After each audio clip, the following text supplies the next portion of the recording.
Tanto el intestino delgado como el intestino grueso tienen la capacidad de absorber, así como también de secretar fluidos, además de electrolitos. A diferencia del intestino delgado, ¿ya? Es el único que tiene la capacidad de absorber nutrientes. Eh, en el intestino grueso, ¿ya?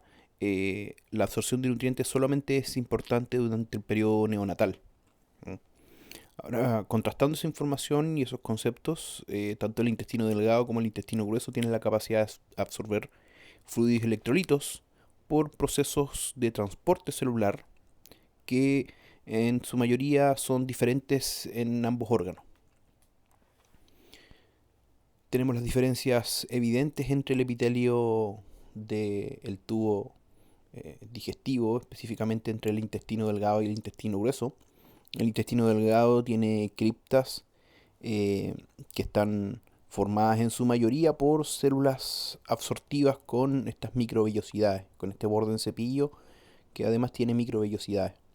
Tiene el resto de células, donde encontramos células caliciformes, células endocrinas secretoras de factores humorales, stem cell progenitoras, y estas células de Paneth que se encuentran en menor cantidad, pero que están involucradas en mecanismos defensivos, secreción de algunos factores que permiten regular, por ejemplo, el crecimiento bacteriano, regular la flora intestinal.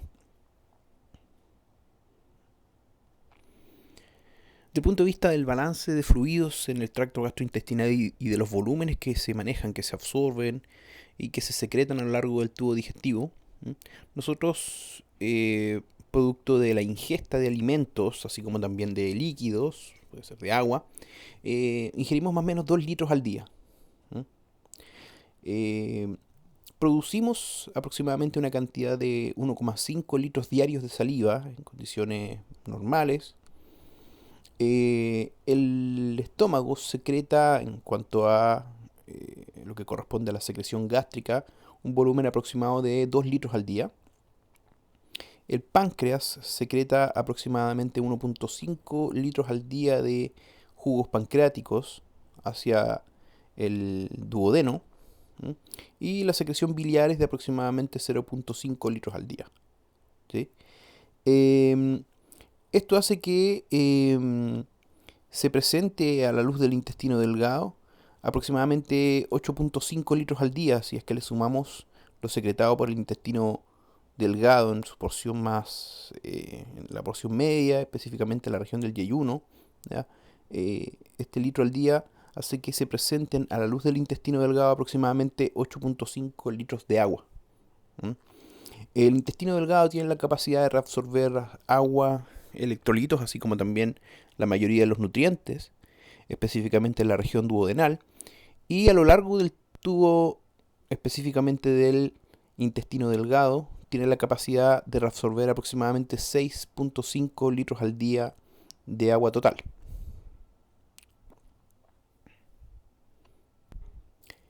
Al colon se le presentan aproximadamente 2 litros de agua al día de- de secreciones y lo que no fue absorbido por el intestino delgado.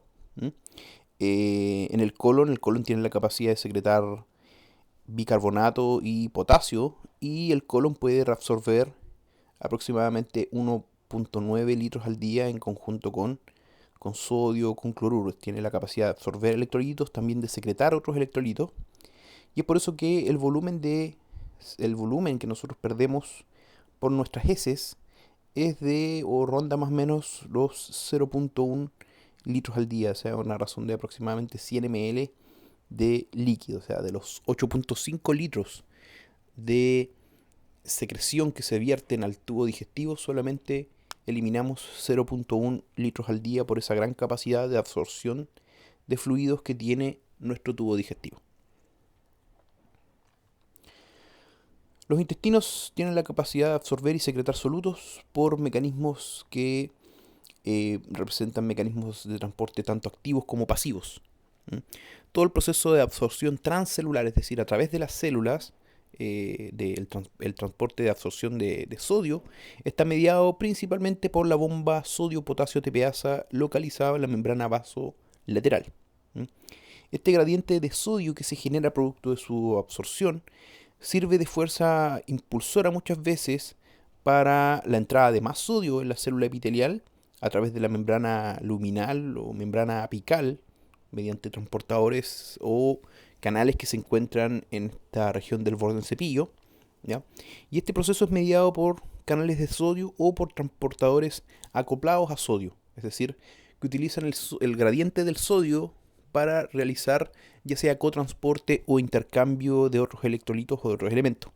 Por ejemplo, el cotransportador sodio-glucosa o los intercambiadores sodio-protón. La célula epitelial también puede emplear este gradiente de sodio para aportar energía a otros procesos de transporte, es decir, utiliza el gradiente de sodio como, ¿no es cierto?, fuerza impulsora para energizar otros mecanismos de transporte como los que ya mencionamos, como el transporte de glucosa a favor de un gradiente de sodio y el transporte de protones a favor de este gradiente de sodio.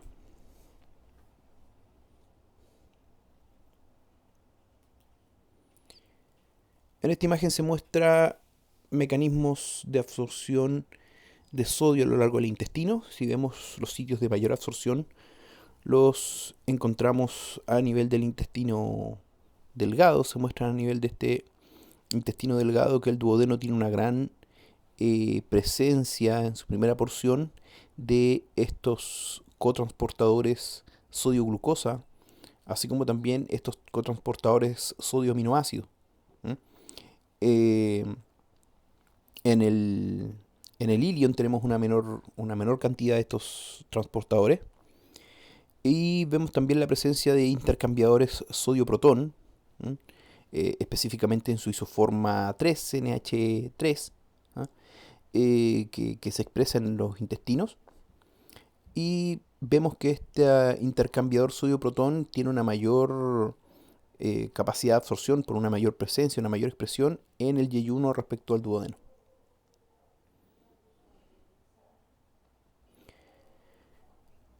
Vemos entonces la presencia de estos intercambiadores paralelos, el intercambiador sodio-protón y un intercambiador cloruro bicarbonato. ¿Ya? Vemos la presencia de estos intercambiadores tanto en el ilion como en el colon proximal, que están encargados, además de la regulación del pH por parte de este intercambiador sodio-protón, que bombea los protones mediante un mecanismo de transporte activo secundario, bombea protones para la regulación del pH, protones obtenidos del metabolismo celular, puede bombearlos a favor de un gradiente de sodio, o sea, la entrada de sodio energiza la salida de potasio. Lo mismo que sucede con este intercambiador cloruro bicarbonato, que permite el bombeo del bicarbonato que se produce también producto del CO2 formado por el metabolismo celular, el cual se hidrata y mediante la acción de la anhidrasa carbónica se transforma en bicarbonato. ¿Sí? Este bicarbonato es bombeado mediante este mecanismo de intercambio, que se encuentra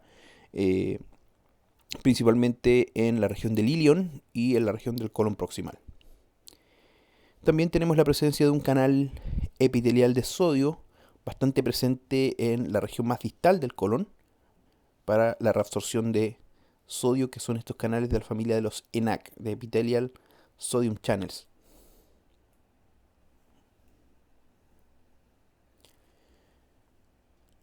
Por algunas razones, muchas veces razones de carácter patológico, algunas enfermedades, algunos cuadros infecciosos, intoxicaciones, que generan pérdida de fluido y electrolitos, como por ejemplo son los cuadros diarreicos, la emesis por intoxicación alimentaria. Se pierde mucho fluido a nivel intestinal y esos fluidos deben ser, podríamos decir, repuestos a nuestro sistema. Pero no solamente perdemos fluidos, sino que sabemos que esos fluidos tienen una alta concentración electrolítica, que es electrolitos que son absorbidos en conjunto con el agua a nivel del tubo digestivo. Y para reponer mejor el balance hídrico y electrolítico se utilizan estas soluciones de rehidratación oral, ¿m? Las que son obviamente mucho más isotónicas que las bebidas isotónicas que se venden con fines deportivos, Estas son de utilización un poquito más terapéutica, y van orientadas principalmente a la absorción de sodio, utilizando también soluciones que son electrolíticas pero a la vez glucosadas, porque se sabe que uno de los transportadores, en realidad cotransportadores, que no se afecta por la mayoría de las toxinas bacterianas es este cotransportador sodio-glucosa. Por lo tanto, se utiliza este mecanismo para la reabsorción de sodio, además de, ¿no es cierto?, en cotransporte con glucosa. Tenemos también mecanismos celulares de absorción y secreción de cloruro. La absorción pasiva de cloruro ocurre a nivel del yeyuno, en una menor proporción en el ilion, así como también en una gran proporción en la región distal del colon. Ocurre principalmente este mecanismo de absorción pasiva a través de canales de cloruro, canales de reposo para el cloruro que permiten la entrada de cloruro por esta vía, así como también en esta región de la membrana vasolateral, que generan a su vez, ¿no es cierto?, un gradiente para permitir el movimiento paracelular de cloruro.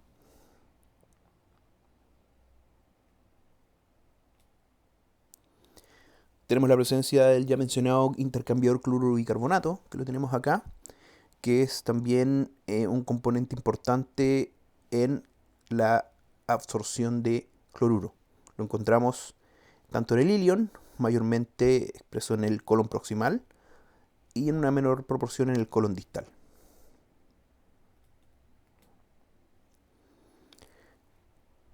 Muchas veces se encuentra en paralelo la presencia de estos intercambiadores cloruro-bicarbonato con la presencia de estos intercambiadores sodio-protón, y los encontramos principalmente en el ilion y en el colon proximal. Existe también la capacidad de secreción electrogénica de cloruro, es decir, que genera diferencias de potencial, y esto tiene lugar en las criptas del intestino delgado y el intestino grueso. Existe una pequeña cantidad de secreción de cloruro que probablemente tiene lugar en condiciones basales, pero esto se ve enmascarada por la tasa más elevada de otros procesos absortivos de cloruro. La secreción de cloruro va a ser estimulada de manera importante por secretagogos como por ejemplo la acetilcolina y otros neurotransmisores. Además, esta secreción de cloruro es un componente principal de los procesos de transporte electrolíticos que tienen lugar durante muchos trastornos diarreicos clínicos. Hay una condición genética que afecta la estructura y la conformación de un canal de cloruro que se denomina cloridorrea crónica, ¿ya? Muchas veces hay trastornos genéticos en estos canales de cloruro involucrados en la generación de esta diarrea. Se miden las concentraciones de cloruro en las heces y son altamente elevadas. Tenemos aquí entonces la presencia de mecanismos de secreción electrogénica de cloruro que ocurren a lo largo prácticamente de todo el intestino, de todo el tubo digestivo, tanto intestino delgado como intestino grueso, y que ocurre principalmente a través de estos canales de la conductancia de transmembrana, ¿ya? Que se denominan CFTR, ¿ya? Que son los canales de conductancia de la fibrosis quística, ¿ya? Que se ven alterados en la enfermedad de la fibrosis quística.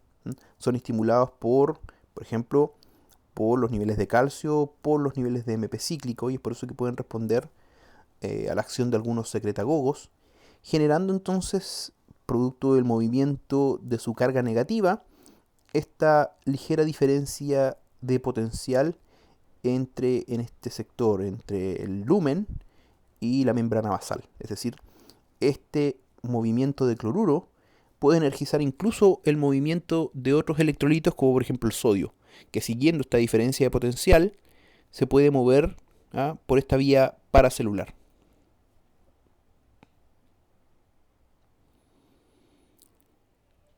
Tenemos entonces distintos secretagogos que pueden estimular la secreción electrogénica de cloruro. Por ejemplo, tenemos la presencia de enterotoxinas bacterianas, como la toxina del cólera, las toxinas de Escherichia coli termolábiles, de Escherichia coli termoestables, Yersinia, Clostridium difficile. Todos ellos pueden estimular la secreción electrogénica de cloruro y por lo tanto la secreción o el arrastre de otros electrolitos, así como también el arrastre de agua. Y por eso es que muchas veces uno de los principales síntomas de la intoxicación por alguna de estas bacterias y como consecuencia de la producción de estas enterotoxinas, el síntoma o el signo principal es la diarrea, ¿no? También algunas hormonas y neurotransmisores como el péptido vasoactivo intestinal, la guanilina, la acetilcolina, bradiquininas y serotonina. También productos de las células inmunitarias como la histamina y las prostaglandinas también pueden estimular la secreción electrogénica de cloruro, así como algunos laxantes.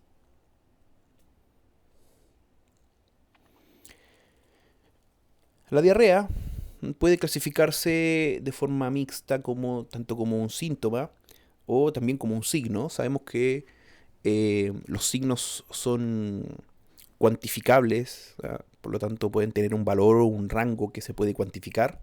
Los síntomas son más subjetivos y por eso es que la diarrea se puede clasificar de ambas formas. Puede clasificarse como un síntoma porque se refiere a la disminución en la consistencia de las heces, consistencia que no se puede medir directamente, o también como un signo, producto de que se considera un aumento en el volumen de las heces mayor a 0,2 litros cada 24 horas, ¿no? Recuerden que absorbemos gran cantidad de líquido y excretamos en nuestras heces aproximadamente 100 ml, por lo tanto si aumenta el valor sobre 200 ml en 24 horas, pensamos ya en un cuadro diarreico. La diarrea tiene muchas posibles causas. Puede clasificarse de varias formas. Dos son las principales. La principal es la que divide a las diarreas según factor causal. Tenemos dos posibilidades, una diarrea osmótica o una diarrea secretora. La diarrea osmótica generalmente es producida por mala absorción de algún nutriente en la dieta, como por ejemplo el déficit primario de lactasa. La lactasa es la proteína encargada, la enzima encargada de degradar la hidrólisis de la lactosa, ¿ah? Y por lo tanto la lactosa al tener carga osmótica tiende a arrastrar agua. Como no es absorbida a nivel del intestino, tiende a salir y por lo tanto arrastra agua generando estas diarreas osmóticas. También tenemos la posibilidad de diarreas de tipo secretora, producto de secreción intestinal endógena de fluidos y electrolitos que puede estar estimulada en algunos casos por, como ya vimos, algunos secretagogos. Entre ellos, algunas enterotoxinas, ¿ya?, de bacterias. Dentro de las causas principales de diarreas secretoras, encontramos a la infección por Escherichia coli, ¿ah? Que sabemos que es la etiología más frecuente durante la diarrea del viajero. Esas diarreas que se presentan cuando uno se mueve de su ciudad de residencia habitual a una ciudad distinta, consume agua que tiene podríamos decir, un componente bacteriano distinto al normal, comemos alimentos y por lo tanto nos enfrentamos a cambios en nuestra flora y por lo tanto podemos infectarnos con Escherichia coli. También el cólera es otra de las posibles etiologías, que es bastante compleja la infección por Vibrio cólera. Es una causa importante de morbimortalidad en países en vías de desarrollo, producto de que la infección se produce de manera recurrente, sobre todo o principalmente por causas sanitarias de higiene y del tratamiento de los alimentos, ya que en países en vías de desarrollo siempre va a estar más expuesta a la contaminación bacteriana, ¿ah? Esta imagen es una imagen que uno podía encontrar comúnmente, no sé si todavía puede encontrar, pero se encontraba comúnmente en el terminal pesquero en nuestra ciudad de Antofagasta, donde se alerta la presencia de esta bacteria, ¿ya?, el vibrio cólera, que hablan del virión colérico, como a modo de caricatura, y dan recomendaciones, dice que se encuentra escondido en verduras crudas, pescados y mariscos crudos, que es lo que se vende en el terminal, en aguas servidas y aguas estancadas, y por eso es que la recomendación de no comer verduras o en realidad pescados y mariscos, que son los más expuestos y los que más tienden a la descomposición producto de los cambios de temperatura, ¿ya? Y se hace esta recomendación por el Servicio de Salud de Antofagasta. Esta es una caricatura bastante antigua, ¿ya? Yo desde mi niñez tengo recuerdos ya de esta caricatura exhibida en el terminal pesquero. El potasio, ¿ya?, también se mueve a través del epitelio, ¿ya? En el intestino delgado el movimiento de potasio es principalmente absortivo, es decir, en el intestino delgado lo que ocurre es absorción de potasio y en el colon principalmente lo que ocurre es secreción de potasio. Aquí vemos mecanismos de absorción pasiva de potasio, donde ocurre un mecanismo que se denomina arrastre por solvente, es decir, la absorción de sodio y otros electrolitos a nivel del intestino delgado permite también, por su carga osmótica, por su carga eléctrica, el arrastre de agua, y el arrastre de agua a su vez también va a permitir el arrastre de otros electrolitos como el potasio. Tenemos este mecanismo de arrastre por solvente que ocurre en baja proporción en realidad eh, en el yeyuno y en el ilion. ¿Mm? Tenemos aquí mecanismos de secreción pasiva de potasio, este es un mecanismo de absorción. Aquí hablamos de mecanismos de secreción pasiva. Estos mecanismos de secreción, como vimos, ocurren principalmente en el intestino grueso, con una mayor importancia a nivel del colon distal. Y esta secreción pasiva de potasio ocurre por la vía paracelular, pero principalmente por esta generación de gradiente, podríamos decir, de potencial, ¿ah?, ya que el potencial en la luz del colon es de aproximadamente menos 25 milivoltios, es decir, favorece el movimiento de partículas con carga opuesta, que en este caso con carga positiva. ¿Mm? Tenemos otros mecanismos de secreción activa de potasio que ocurren en el colon en una baja magnitud, en el colon proximal, mucho menos importantes en el colon distal, y que involucran a estos canales de potasio, ¿m?, que pueden ser regulados en cierta parte por algunos secretagogos. También tenemos mecanismos de absorción activa de potasio, ¿ah?, eh, con muy baja presencia a nivel del colon distal y principalmente dados por estas bombas protón-potasio tepeasas.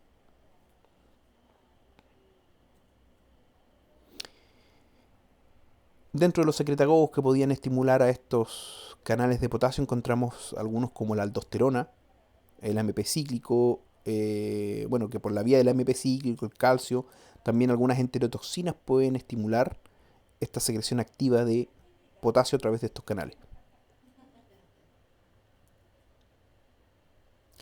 Desde el punto de vista de digestión y absorción de nutrientes, hemos mencionado mecanismos de absorción y secreción de fluidos y electrolitos, pero desde el punto de vista de la absorción de nutrientes, estos mecanismos son procesos de conversión enzimática de sustancias de la dieta a formas que puedan ser absorbidas, que eso mencionamos que es una de las principales funciones del sistema digestivo, o sea, además de la absorción, de la secreción, el mecanismo más importante, podríamos decir, es la absorción de estos nutrientes para nuestros procesos metabólicos. La mayor parte de la digestión se realiza en el intestino delgado. En el intestino delgado estos procesos ocurren en la luz intestinal, producto de la secreción de enzimas pancreáticas, también por la presencia de enzimas en el borde cepillo de las células absortivas, o incluso también algunos mecanismos que ocurren en el citoplasma del propio enterocito. Los procesos digestivos de los hidratos de carbono, las proteínas y los lípidos van a resultar en la conversión a formas químicas mucho más simples, desde macromoléculas a moléculas más simples, en formas más simples. Hablamos de monosacáridos, aminoácidos, ácidos grasos, para que éstas, ¿no es cierto?, puedan ser absorbidos mediante procesos de absorción a nivel de las membranas. Tenemos entonces dos tareas que cumple el sistema digestivo, la digestión y la absorción.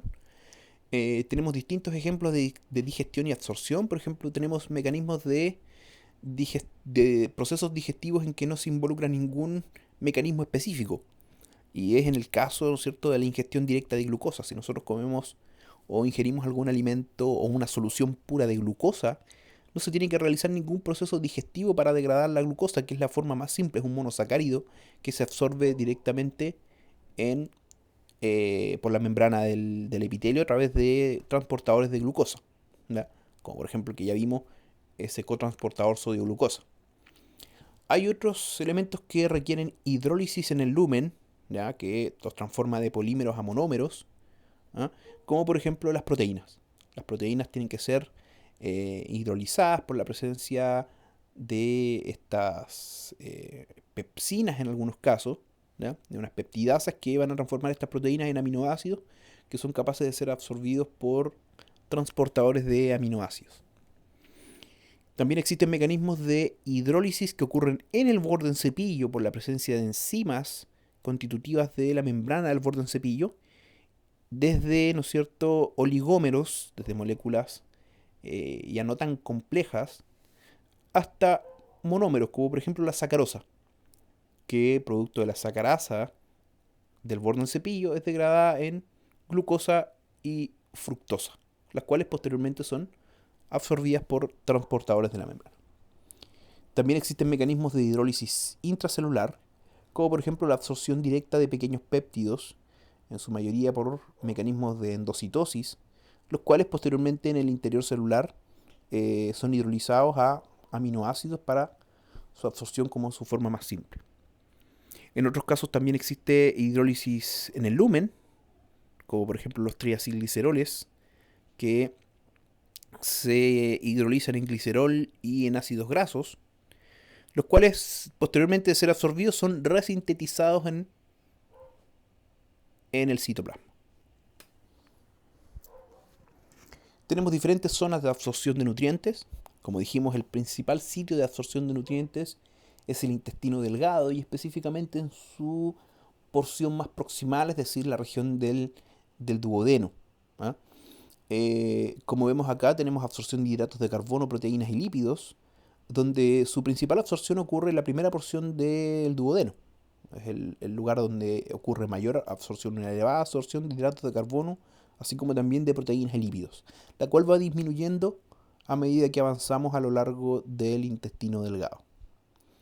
La absorción de algunos otros elementos, como el calcio, el hierro y el ácido fólico, el folato, ocurre en la región más proximal del intestino delgado, en el duodeno. Aquí ocurre una absorción moderada de estos tres elementos. Tenemos ejemplos también de ácidos biliares, que si bien ocurre ya absorción de ácidos biliares inmediatamente en el duodeno, recordemos que la vesícula biliar secreta en esta primera porción del duodeno, ya existe una ligera absorción de ácidos biliares a ese nivel. Su principal sitio de absorción ya es el nivel de la región del ilion proximal, o sea, la primera parte del ilion. Y eso tiene como o tiene el objetivo principal de permitir que los ácidos biliares actúen a lo largo de todo este trayecto y cumplan su objetivo, ¿no es cierto?, de formar esta emulsión para ayudar en los procesos absortivos de los ácidos grasos.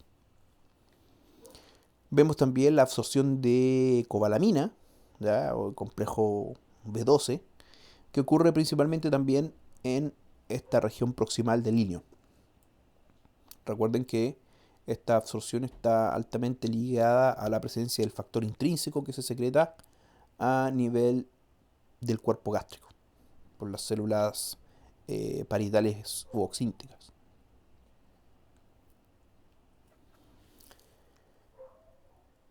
Los hidratos de carbono proporcionan alrededor de un 45% de los requerimientos nutricionales de la dieta. Estos hidratos de carbono se pueden clasificar en monosacáridos, los cuales representan su forma más básica, monómeros, oligosacáridos, que representan polímeros cortos, que pueden ir desde dos subunidades hasta muchas subunidades, como por ejemplo son los polisacáridos, que son polímeros largos, por ejemplo representados por los almidones. En el intestino delgado solamente se puede absorber directamente a los monómeros, no se pueden absorber ni oligómeros, ni menos, ¿no es cierto?, polisacáridos. Eh, Algunos de estos polímeros son digeribles, es capaz, ¿no es cierto?, nuestras enzimas digestivas de poder digerir, es decir, de poder romper enlaces para formar estas moléculas más simples, y otros polímeros incluso no son digeribles. El caso de lo que se conoce como fibra o fibra dietética, ya que carecemos de las enzimas apropiadas para romper ciertos enlaces dentro de su estructura. Dentro de los hidratos de carbono de la dieta, Tenemos entonces el almidón, que representa el 40 al 60% de los hidratos de carbono que nosotros ingerimos. La sacarosa y lactosa, entre el 30 a 40% de los hidratos de carbono ingeridos en nuestra dieta. Y la glucosa y la fructosa, o sea, ya directamente monómeros, solamente el 5 y 10%.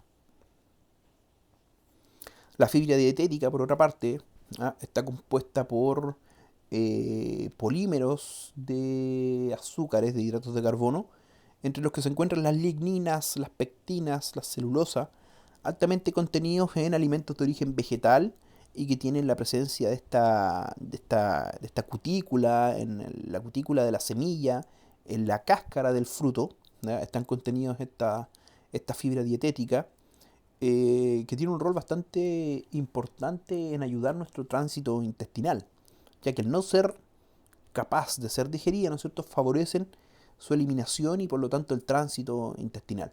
Recuerden que el estímulo también proporcionado de manera mecánica por el alimento es importante para favorecer los movimientos, ya sea de segmentación y peristaltismos del tubo digestivo. Por lo tanto, cuando llegan alimentos con cutículas duras que no pueden ser digeridas a lo largo del tubo, son también más rápidamente eliminados.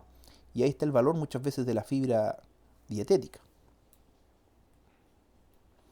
Tenemos entonces la celulosa, donde sabemos que estos enlaces no pueden ser digeridos, no pueden ser hidrolizados y por lo tanto no tenemos la capacidad muchas veces de digerir y menos absorber los monómeros compuestos de esta fibra dietética, que muchas veces son de polímeros con base en glucosa, pero producto de los enlaces que ellos poseen, muchas veces no podemos digerirlos y por lo tanto eh, se eliminan prácticamente sin digerir.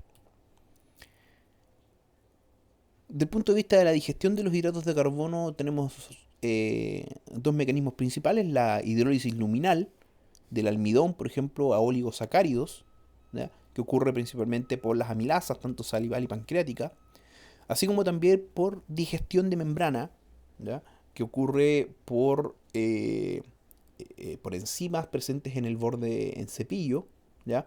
Por ejemplo, las disacaridasas que se encuentran en el borde en cepillo para degradar, por ejemplo, la lactosa, ¿ya?, etcétera. Aquí vemos los mecanismos de transporte, donde tenemos la presencia de alfamilasas que tienen la capacidad de digerir ciertos enlaces, ¿ya?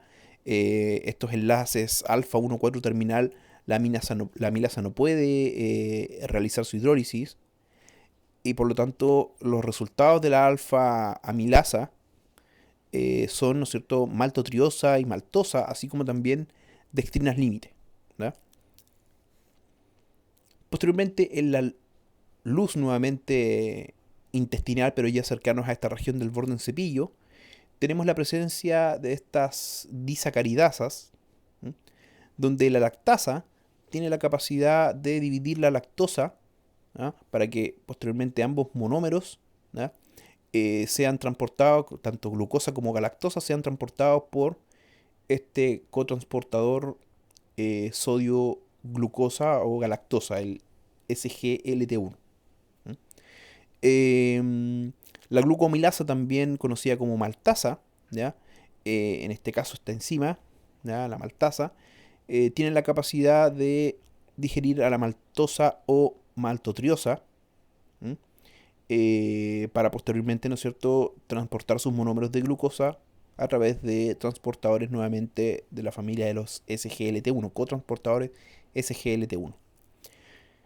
Esta enzima, compuesta por sus unidades dobles, dos enzimas en una, la sacarasa isomaltasa, ¿ya?, tiene dos dominios. El dominio sacarasa divide a la sacarosa, ¿ya?, en glucosa y fructosa, así como también a la maltosa y a la maltotriosa, ¿ya? Todos estos mecanismos entonces permiten la absorción de monosacáridos a nivel del borde en cepillo, producto de la digestión en el mismo borde en cepillo por estas disacaridasas. Posteriormente, la absorción de monosacáridos ocurre por estos cotransportadores SGLT1 en el caso de la galactosa, la glucosa y la fructosa, que tiene su propio transportador de la familia de los GLUT también, pero la isoforma 5, el GLUT5. En su mayoría, estos monosacáridos a nivel de la membrana basal son transportados por este transportador común que es de el tipo GLUT2. Las proteínas, para ser absorbidas, primero tienen que ser digeridas, es decir, hidrolizadas a oligopéptidos o aminoácidos antes de poder ser absorbidas en el intestino delgado. La digestión y absorción tienen lugar a través de 4 vías principales.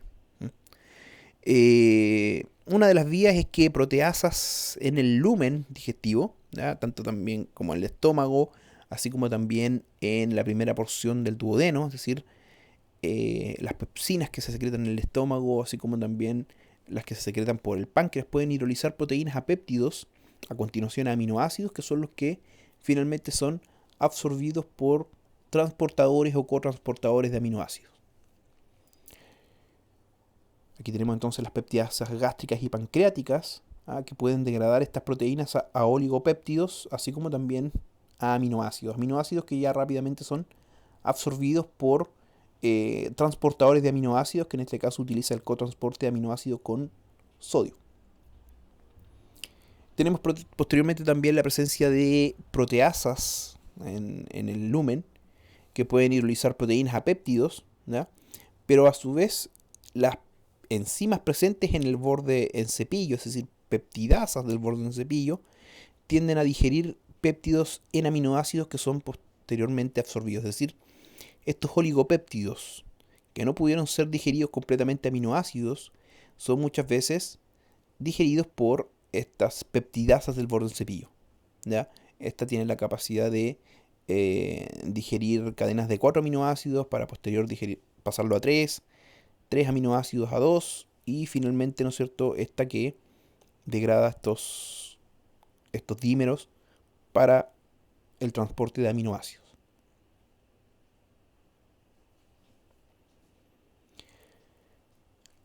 También se pueden absorber oligopéptidos, ¿ya?, por algunas enzimas que se encuentran en el citosol, ¿ya? En realidad se pueden absorber oligopéptidos a través de ciertos transportadores, ¿ya? En cotransporte, en este caso, por ejemplo, con protones, ¿ya? Y posteriormente peptidasas del citosol los pueden digerir y transformar en aminoácidos.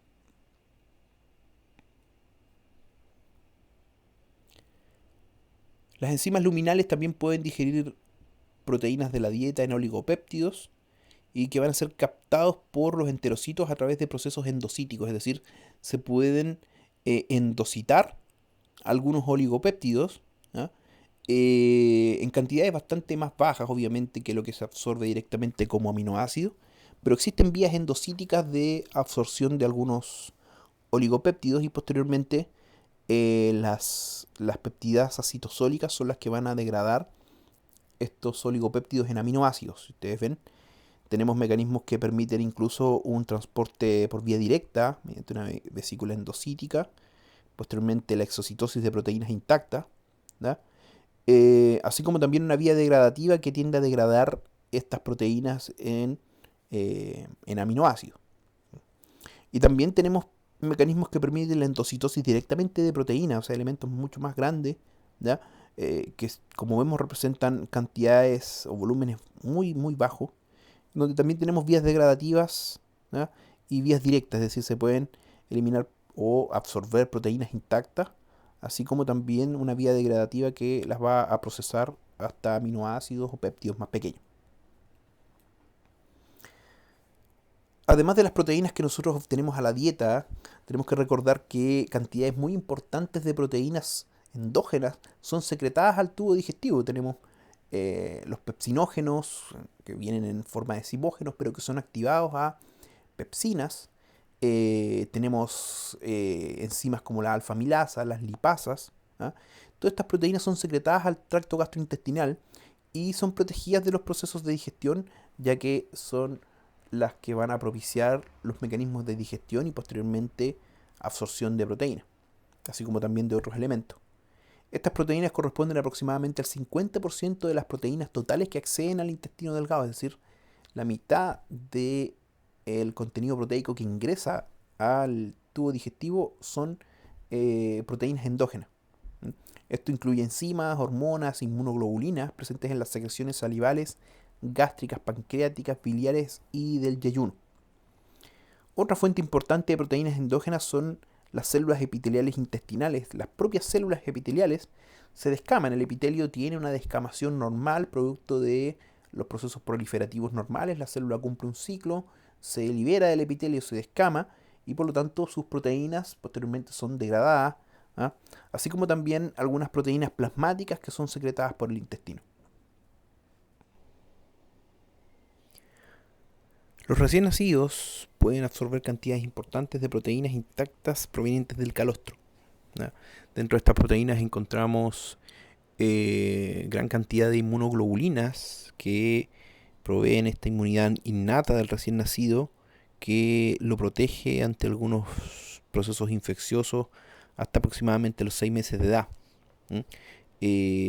Este mecanismo se encuentra regulado por el desarrollo y se encuentra más o menos activo en el ser humano más o menos hasta aproximadamente los 6 meses de edad, que es la edad en donde se sabe que la lactancia materna tiene esta ventaja protectora, producto de estos mecanismos de poder absorber proteínas intactas, de entre las cuales encontramos inmunoglobulinas provenientes de la madre.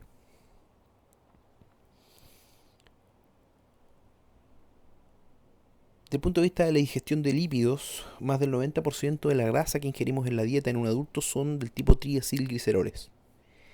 En un adulto, si analizamos la dieta típica de un adulto occidental, esa dieta contiene aproximadamente 140 gramos de grasa al día, que aportan un 60% de la energía total de los requerimientos diarios, ¿ya? Esto supera la ingesta recomendada, que debe ser menor a 70 gramos al día, es decir, menos del 30% de la energía total de los requerimientos de nuestra dieta.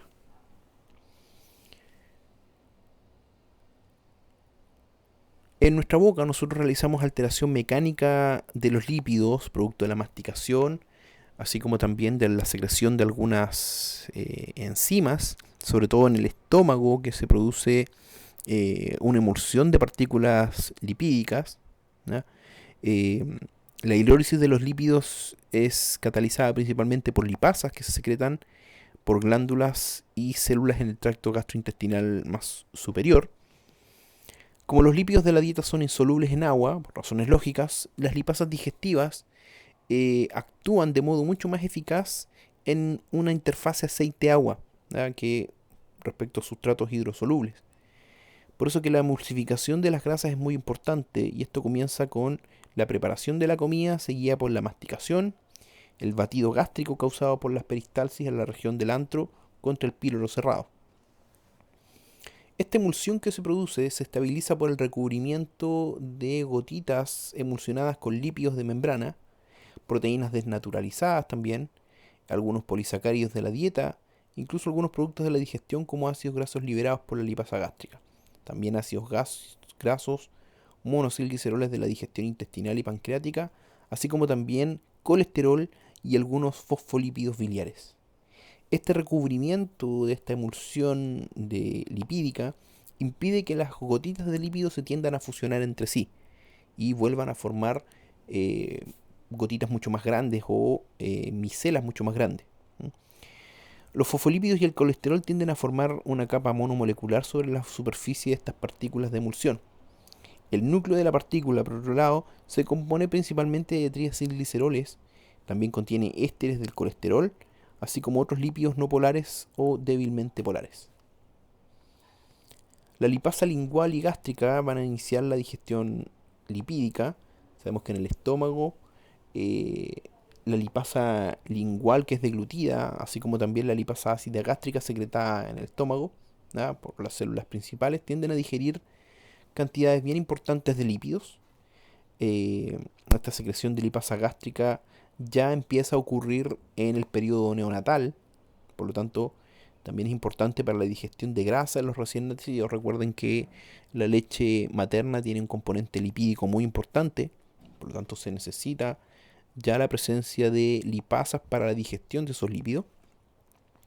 Por otro lado, las lipasas linguales y gástricas sabemos que pertenecen a una familia de serina hidrolasas, tienen un pH óptimo de funcionamiento ácido, como el que encuentran en el estómago, un pH 4, y son estables en el estómago incluso de los cambios importantes de pH que ocurren en ese lugar. Las pancreasas, o sea, las lipasas pancreáticas y las colipasas, las lipasas lácteas y otras, tienden a completar la hidrólisis de lípidos, específicamente en el duodeno y el yeyuno, que es los principales sitios de digestión, así como también de absorción de lípidos. Una vez que los ácidos grasos que se generan en el estómago producto de la digestión, ¿ya? Una vez que estos alcanzan el duodeno, van a desencadenar, recuerda, la liberación de colicistoquinina, así como también de un polipéptido inhibidor gástrico con un mecanismo de retroalimentación para la mucosa gástrica. La colicistoquinina estimula el flujo biliar y el duodeno, así que va a causar la contracción de la vesícula biliar y la relajación del esfínter de Oddi para permitir entonces la secreción de las sales biliares en esta secreción biliar. La colecistoquinina también tiene el rol de estimular la secreción de otras enzimas pancreáticas, incluyendo lipasas y estereasas. La principal enzima del jugo pancreático que tiene la capacidad de digerir los lípidos es la lipasa pancreática. ¿Ya?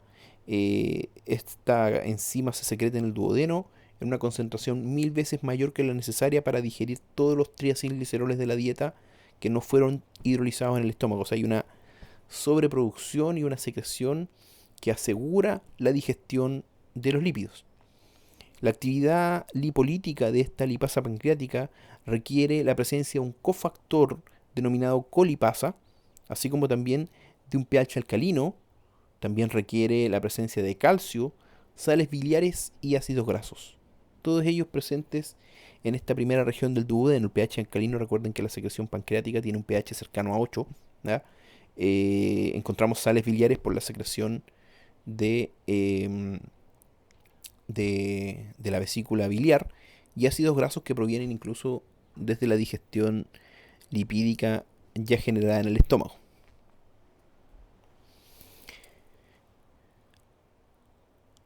El páncreas secreta colipasa en una proforma, es decir, una procolipasa. Esta forma carece de actividad lipolítica intrínseca. ¿Ya? Posteriormente la tripsina va a hidrolizar la procolipasa en colipasa y en un péptido N-terminal, el cual se denomina enterostatina. Esta actividad de la tripsina de hidrólisis para formar la colipasa y además este péptido N-terminal es muy importante porque la colipasa nuevamente sintetizada, la colipasa recién sintetizada, es un factor de la lipasa pancreática para la digestión de los lípidos.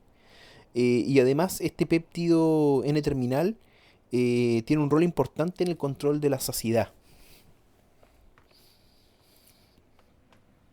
El páncreas puede secretar otras enzimas que pueden hidrolizar ésteres lipídicos, como por ejemplo la carboxil éster hidrolasa, que es una enzima pancreática que carece de especificidad de sustrato y es activa frente a un gran rango de ésteres, o sea, es poco específica y puede hidrolizar gran cantidad de ésteres lipídicos. El páncreas también puede secretar fosfolipasa del tipo A2, que va a ser activa frente a los glicerofosfolípidos. Esta fosfolipasa A2 pancreática secretada se secreta como una proenzima que puede ser activable por tripsina también. Es eficaz a pH alcalino y requiere sales biliares y calcio para ser activa. En el colon, en el intestino grueso, tanto los triacilgliceroles como los fosfolípidos son totalmente hidrolizados por bacterias. ¿Ya? Por lo tanto, en la grasa fecal, lo que se encuentra, ¿no es cierto?, de lípidos, la grasa se encuentra presente principalmente en forma de jabones de ácidos grasos y esteroles que fueron hidrolizados por bacterias en esta última parte del tubo digestivo que es el colon. Los productos de la lipólisis, es decir, de la digestión de las grasas, tienden a penetrar en la fase acuosa de la luz intestinal como vesículas, micelas mixtas o monómeros, es decir, como ácidos grasos libres de cadena corta o cadena larga. Tras su secreción en el jugo pancreático y la bilis, las lipasas pancreáticas activadas, así como las sales biliares, la fosfatidilcolina y el colesterol, se van a unir a la superficie de las gotitas emulsionadas que proceden del estómago. ¿Mm?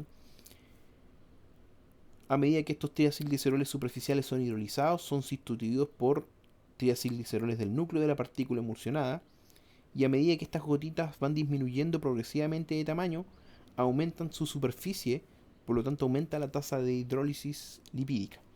Aquí tenemos la forma de una gotita de emulsión, donde tenemos una vesícula que se puede liberar por una especie de mecanismo de gemación, ¿ya? Para formar estas vesículas multilaminares, ¿m? Donde encontramos presencia de estas especies de bicapas lipídicas, donde tenemos lipofosfolípidos, jabones de ácidos grasos, monoacilgliceroles, colesterol, así como sales biliares para estabilizar e impedir que estas vesículas se fusionen nuevamente y vayan progresivamente disminuyendo de tamaño por la hidrólisis de algunos lípidos. Finalmente, la hidrólisis va a lograr la presencia de estas vesículas unilaminares, que ya tienen solamente una de estas capas. Y para finalmente, por la acción de o la adición de mayor cantidad de sales biliares, podemos formar la presencia de estas micelas.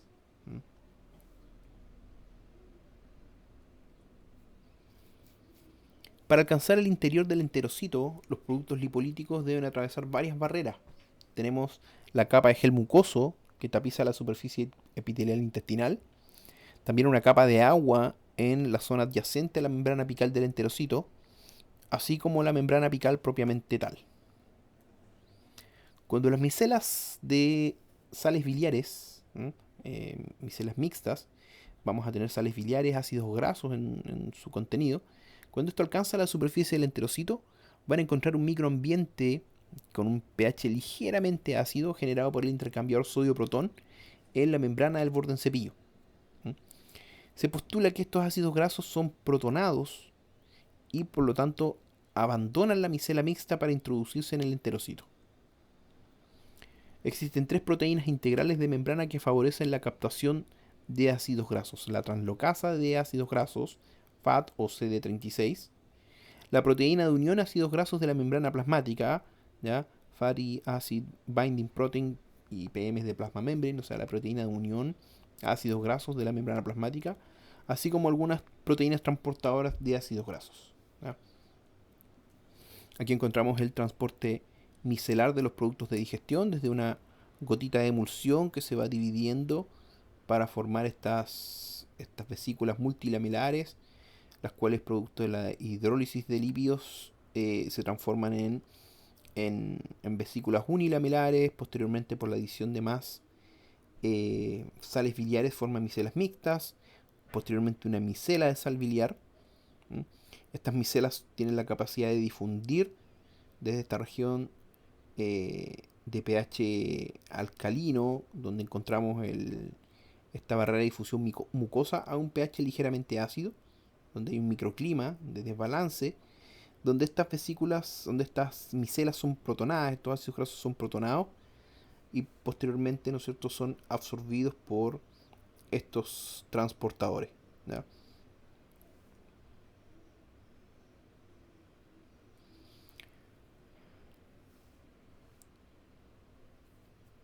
Después de absorber ácidos grasos de cadena larga, monoacilgliceroles, lisofosfolípidos, colesterol, estos ácidos grasos son reesterificados y se tiende a ensamblar los productos nuevamente con apolipoproteínas específicas en partículas parecidas a una emulsión denominada kilomicrón, ¿no? O sea, se vuelve a resintetizar la absorción de estas partículas más pequeñas, van a sintetizarse producto de la adición de otros elementos para la formación de kilomicrones. Luego de esto, el enterocito tiende a exportar estos kilomicrones hacia la linfa, ¿ya?, para ser transportados a otros órganos a través del torrente sanguíneo. Este proceso permite el aporte de los lípidos de la dieta a los tejidos diana deseados, específicamente músculos, que dependen importantemente de la oxidación de esos grasos, así como también el tejido adiposo, que se utiliza como un tejido de reserva energética mediante el almacenamiento de, de ácidos grasos en los adipocitos.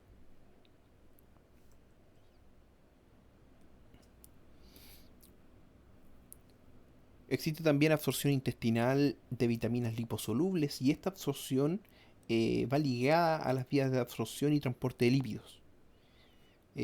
Muchas vitaminas liposolubles individuales, una vez que son ingeridas, ¿ya?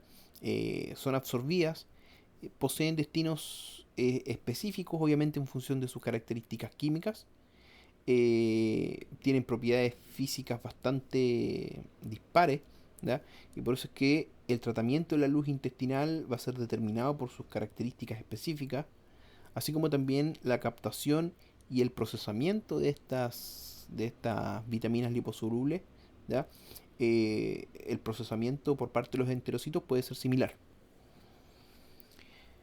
Se pueden generar déficit de vitaminas liposolubles y esto se observa en estados de mala absorción de grasas, como por ejemplo los estados de mala absorción relacionados con la cirugía bariátrica, ¿ya? Ya que se puede muchas veces eh, resecar gran parte del intestino, lo que se conoce como la cirugía de bypass, eh, donde se disminuye una gran superficie de absorción, sobre todo de lípidos, por lo tanto al absorber una menor cantidad de lípidos, se van a absorber una menor cantidad también de vitaminas liposolubles. También el uso de fármacos que afectan la hidrólisis de triacilgliceroles como el Orlistat.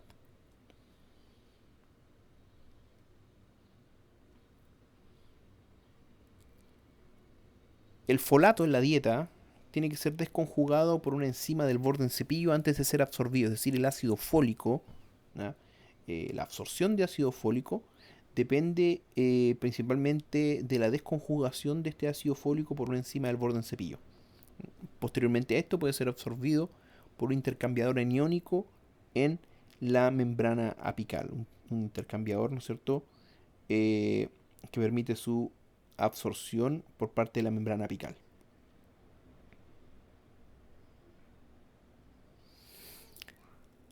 La cobalamina o complejo B12, bastante necesario para la eritropoyesis, sabemos que depende críticamente del factor intrínseco, ¿sí?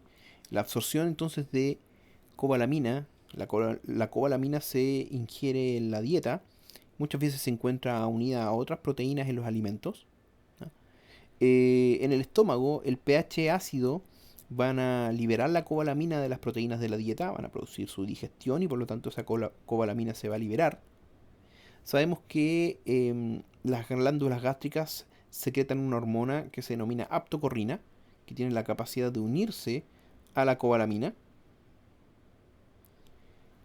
Posteriormente también las células parietales gástricas secretan factor intrínseco, el cual, eh, producto de la acción, ¿ya?, de las enzimas digestivas que van a degradar eh, a la aptocorrina, queda libre entonces la cobalamina para unirse con el factor intrínseco. Se forma un complejo factor intrínseco cobalamina, ¿ya?, eh, el cual posteriormente va a ser absorbido en el ilion, ¿ya?, este complejo factor intrínseco cobalamina.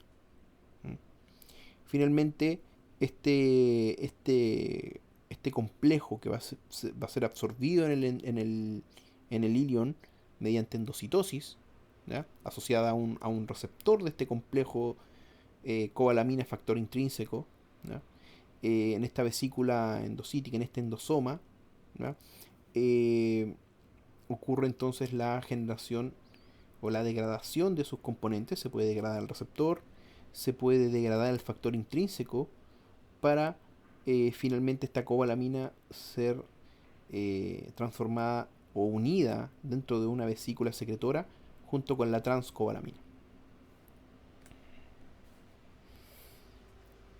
El duodeno tiene la capacidad de absorber de manera activa eh, el calcio libre puede ser absorbido en el duodeno principalmente por estos canales de potencial transitorio, ¿ya?, así como también por difusión paracelular pasiva, y esto ocurre a nivel de todo el intestino delgado, recuerden, por la absorción de otras partículas, así como también el paso de agua, o sea, absorción pasiva, ¿no? Mecanismos importantes también en la absorción de calcio. Tenemos aquí la presencia de calcio tepeasas, así como también de estos intercambiadores sodio-calcio en la membrana vasolateral.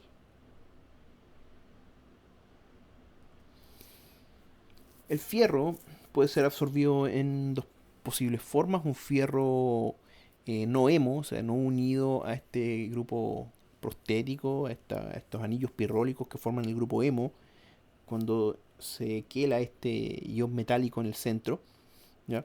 Eh, el fierro no hemo se absorbe de manera bastante sencilla, ya que es eh, reducido desde su forma, podríamos decir, férrica a ferrosa, el cual va a ser cotransportado con protones, ¿sí? El fierro unido a hemo tiende a entrar al enterocito por mecanismos que todavía no se dilucidan del todo. La presencia de una enzima denominada hemooxigenasa tiende a oxidar el fierro central del grupo hemo, ¿ya? Y posteriormente liberar el fierro en este estado férrico, ¿ya?